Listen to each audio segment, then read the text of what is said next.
It was a remarkable moment in November when the Iranian foreign minister and his counterparts from 6 world powers reached a preliminary agreement to limit Iran's nuclear program and to ease economic sanctions. It capped a year of dramatic change in Iran.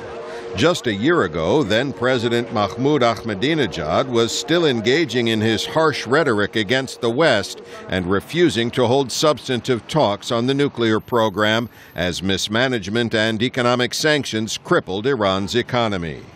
Then in June, Iranian voters elected a relative moderate, Hassan Rouhani, to replace him. And just as significantly, Iran's supreme leader, the Ayatollah Ali Khamenei, publicly backed Mr. Rouhani's new approach.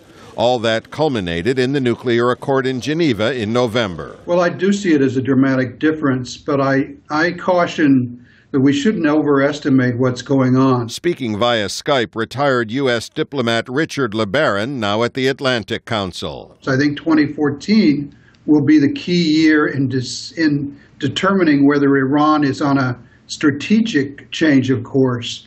But so far, I think it's a tactical move.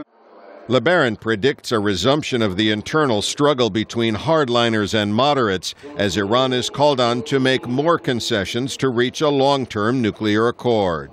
But at London's International Institute for Strategic Studies, Mark Fitzpatrick says at least the coming months will be focused on negotiations, not talk of war. If Iran's nuclear program had not been at least capped, it was making progress that would have crossed Israel's red lines, I think, by next summer, and we very well could have had a military option being exercised.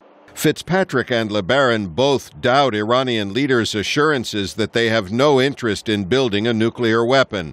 The experts say officials likely want to maintain the option for the future while also getting sanctions eased to satisfy their people. Fitzpatrick says it's a question of how many restrictions Iran will accept and how long it would take to develop a nuclear weapon if it decides to do so. Will they accept as long of a lead time as the United States would want in order to feel comfortable? That's going to be the tricky part in the discussions that are upcoming. Those talks have a 6-month deadline that many experts say will be difficult to meet. Still, even incremental progress could ease concerns in the Middle East and in the West, and might even open the possibility of cooperation on other issues, particularly Syria. But deadlock would likely recreate the tensions of recent years. Pessin, VOA News, London.